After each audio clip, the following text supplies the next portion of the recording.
بسم اللہ الرحمن الرحیم۔ السلام علیکم۔ میری ایک بہت کلوز ریلیٹو خاتون کو اسلام آباد سے John F Kennedy New York airport via Dubai flight پر دوران پرواز چیسٹ پین کی شکایت ہو گئی اور بلڈ پریشر بھی بہت ہائی ہو گیا۔ یہ ممکنہ طور پر ہارٹ پرابلم تھی۔ ان کی فلائٹ اس وقت لنڈن کے نزدیک تھی۔ مجھے معلوم نہیں تھا کہ دوران پرواز ان کے ساتھ کیا ہوا تھا۔ یہ تو جب وہ امریکہ میں اپنے گھر پہنچ کر سیٹل ڈاؤن ہو چکی تھیں اور میری ان سے فون پر چند روز بعد یہ بات ہوئی تو سب پتہ چلا۔ میرے لیے یہ معلومات اور تفصیلات بہت حیرت انگیز تھیں۔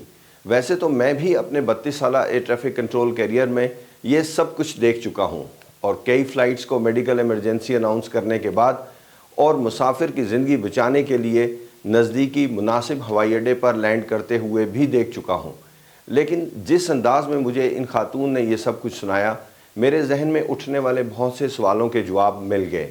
مثلا جب انہیں پرابلم ہوئی تھی تو فلائٹ کے دوران ان کو کوئی فرسٹ ایڈ میڈیکل ہیلپ دی گئی؟ کیا کوئی ڈاکٹر فلائٹ میں موجود تھا؟ کیا پیشنٹ کی جان خطرے میں تھی تو ہوائی جہاز نے کسی نزدیکی ایئرپورٹ پر ایمرجنسی لینڈنگ کی؟ پائلٹ نے ڈائیورژن کا فیصلہ کس بنا پر کیا؟ کیونکہ اسے بھی کہیں کسی کو جواب دینا تھا۔ ایک ایئر بس 380 ہوائی جہاز جو مسافروں سے بھرا ہوا تھا اور اگر اپنے روٹ سے ہٹ کر کسی اور ایئرپورٹ پر لینڈ کر جائے تو یہ بہت بڑا واقعہ ہے۔ جواب تو دینا بنتا ہے۔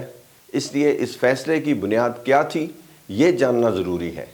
صرف کسی کے کہہ دینے سے کہ مجھے ہارٹ پرابلم ہے کافی نہیں ہے۔ ڈائیورژن ایئرپورٹ کس طرح ڈیسائیڈ ہوا اور وہاں لینڈ کرنے کے لیے کس نے فلائٹ کی کوارڈینیشن کی؟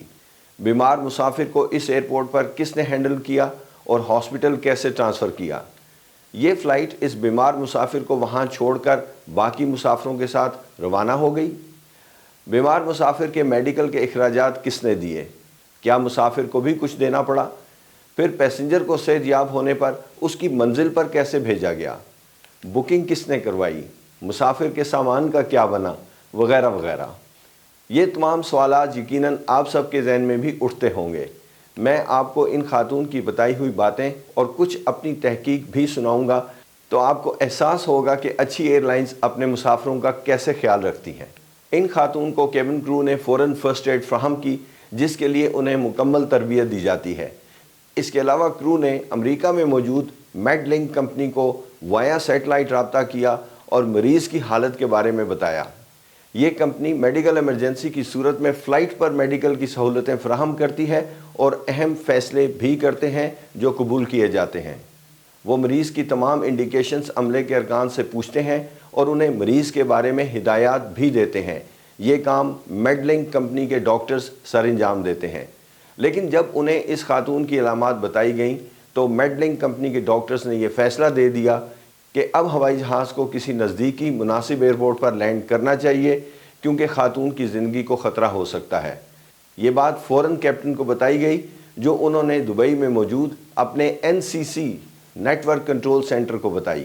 نیٹ ورک کنٹرول سینٹر جسے ایمریٹس ایئر لائن کا نرو سینٹر بھی کہا جاتا ہے، ایمریٹس ایئر لائنز کی ہزاروں فلائٹ کی وسیع ترین آپریشنز کو ہینڈل کرتا ہے۔ کسی بھی ایک وقت میں 65 لوگ ڈیوٹی پر ہوتے ہیں۔ یہ flight planning, scheduling, ground handling, baggage service, airport services اور ایئر ٹریفک کنٹرول کے ساتھ کوارڈینیشن کا کام کرتے ہیں۔ یہ سینٹرز دنیا بھر کی بریکنگ نیوز کو فالو کرتے ہیں، دنیا بھر کے موسم کی رپورٹ پر نظر رکھتے ہیں، ٹریفک پیٹرن کو مانیٹر کرتے ہیں اور اپنے ایک ایک ہوائی جہاز کو چاہے وہ دنیا کے کسی بھی کونے میں ہو، زمین پر ہو یا ہوا میں ہو، ٹریک کرتے ہیں۔ فلائٹ کے دوران ہر طرح کی مدد کرتے ہیں۔ اب جیسے ہی دبئی سے جان ایف کینیڈی جانے والی اس فلائٹ کے کیپٹن نے انہیں میڈیکل ایمرجنسی اور ڈائیورژن کا بتایا تو وہاں پر موجود اتھارٹیز نے فیصلہ کیا کہ ایمریٹس کی اس ایئر بس 380 کے لیے نزدیک ترین محفوظ جگہ لنڈن ہیتھرو ایئرپورٹ ہے جہاں پر بہترین میڈیکل سہولتیں بھی دستیاب ہوں گی۔ اس سینٹر نے فوراً اس فلائٹ کے پائلٹس کو نئے روٹ کی تمام آپریشنل معلومات، ہوائی جہاز کا لیول، ایندھن کی کیلکولیشن وغیرہ وغیرہ سب کچھ ڈیٹا ٹرانسفر کر دیا جو اس ہوائی جہاز کے کمپیوٹر میں فیڈ ہو گیا اور جہاز نے لنڈن ہیتھرو کی طرف اپنا رخ موڑ لیا۔ لیکن اس سے پہلے ہی نیٹ ورک کنٹرول سینٹر نے راستے میں آنے والی تمام ایئر ٹریفک کنٹرول یونٹس کو اور لنڈن ہیتھرو ایئرپورٹ سے کوارڈینیشن کر کے کیپٹن کو اوکے کر دیا تھا۔ پھر جیسے ہی پائلٹ نے ایئر ٹریفک کنٹرول کو London Heathrow airport diversion due medical emergency announce کی تو اسے پرائرٹی مل گئی اور اس فلائٹ کو ممکنہ شارٹسٹ روٹ سے لنڈن ہیتھرو لینڈنگ کے لیے کلیئر کر دیا گیا۔